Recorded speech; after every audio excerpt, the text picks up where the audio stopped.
Today we're setting things on fire. And not just your love of baking, we're gonna make crepes Suzette today. So we make crepes, then we make an orange caramel sauce that we flambe. Exciting. So the first thing we gotta start with is our crepe batter. So in here I have 2 eggs. I'm gonna add to that half a cup of milk, 2 teaspoons of sugar, a 1/4 teaspoon of salt. I've got 1 tablespoon of melted butter. You can also use oil for this. I just think butter is more flavorful. And then I've also got half a cup of flour. And then you just want to whisk this together till it's smooth. It's going to be a very liquidy batter. You want it to be kind of the consistency of whipping cream. So relatively thick liquid. And a crepe is like a very thin pancake that we're gonna fry up. Then we'll fold them and then we'll pour the delicious warm orange caramel sauce on top of it. Awesome.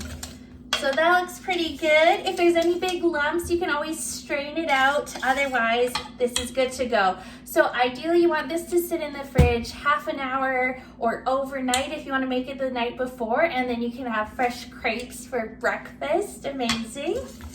Perfect. So I'm just going to let this sit, and then we'll get started on frying them up. Awesome, so we have our batter. I just moved it into this measuring cup. It's nice and thick, and this guy has a spout, so it makes it a little bit easier when we're frying. And then I've got a non-stick skillet here, heated up over medium heat. I'm just gonna add a little bit of butter to grease the pan. Make sure it's all coated. You can, again, use oil for this, but butter is more flavor. Perfect. So I'm just gonna pour in a couple tablespoons of batter. As I mentioned earlier, we wanna keep it really thin. So we'll pour some in and then we're gonna kind of spin the pan around.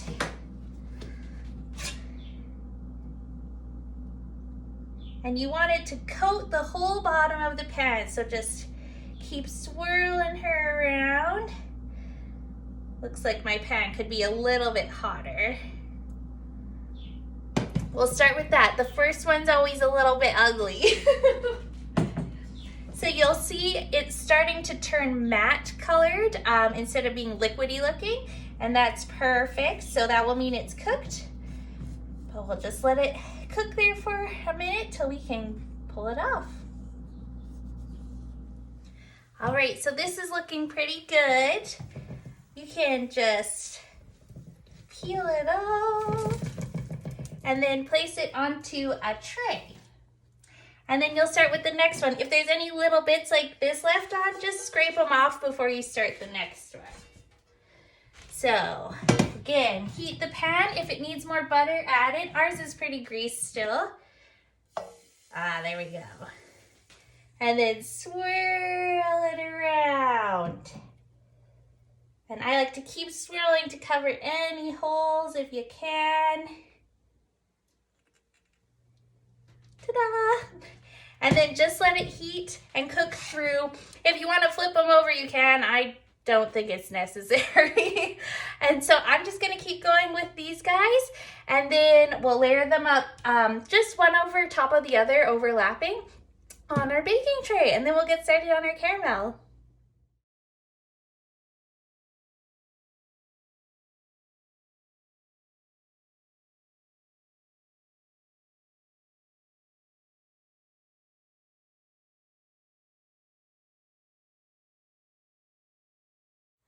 All right, so this is my last one. This one's kind of a little baby with the rest of our batter. And if you can see, it's just firmed up. It's not liquidy, so it's done. I'm gonna pull it off, pop it onto my tray with these other ones, and then we're gonna get started on our caramel. All right, so we're making an orange caramel sauce, and we're gonna start with a dry caramel, which can be a little bit intimidating. If you don't want to do a dry caramel, you can just pour all of your sugar in with enough water to make it kind of wet like sand, like wet sand. and then just cook that down until it's a golden caramel color. But we're gonna do a dry caramel because it's a lot faster and I love making caramel. The only thing with that is you wanna make sure you have all of your ingredients ready to go. So I have half a cup of sugar, 1/4 cup of butter, I have the juice of 1 orange, and then I've got 2 ounces of Grand Marnier. If you don't want alcohol, you can do it without, you just can't do the fun flambe part. Awesome, so my pan is getting hot. You wanna make sure you have a nice clean pan when you do this. And it's gonna be really molten, so be careful. And then to start a dry caramel, you just wanna put a tiny bit of sugar in there. Just a little bit, and then you can see it's starting to melt and turn clear. It looks like water almost.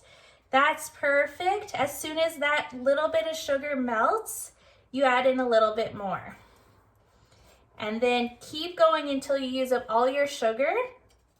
And then by that point, you can start caramelizing it. It'll start turning brown, but do not walk away from this because it will burn super fast, and then it really sucks to clean off your pan. Amazing, so I'm just gonna keep making this caramel, just a little bit of sugar at a time until this whole half cup is all used up.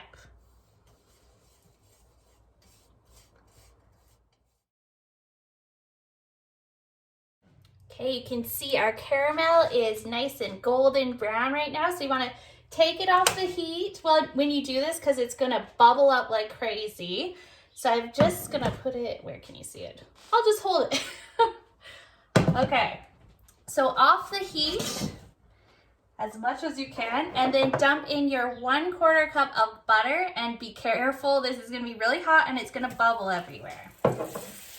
And you just wanna stir it in. The smell is so good too. I love it. And you just wanna keep stirring until all your butter melts. Don't worry if your sugar kind of clumps up, that's gonna happen. So we'll just let that mix in, be a minute or 2. All right, the butter is all stirred in, so I'm gonna pour in the juice of 1 orange. Still, the heat is not turned on. This is just that hot. So slowly, a little bit at a time. Watch your hands.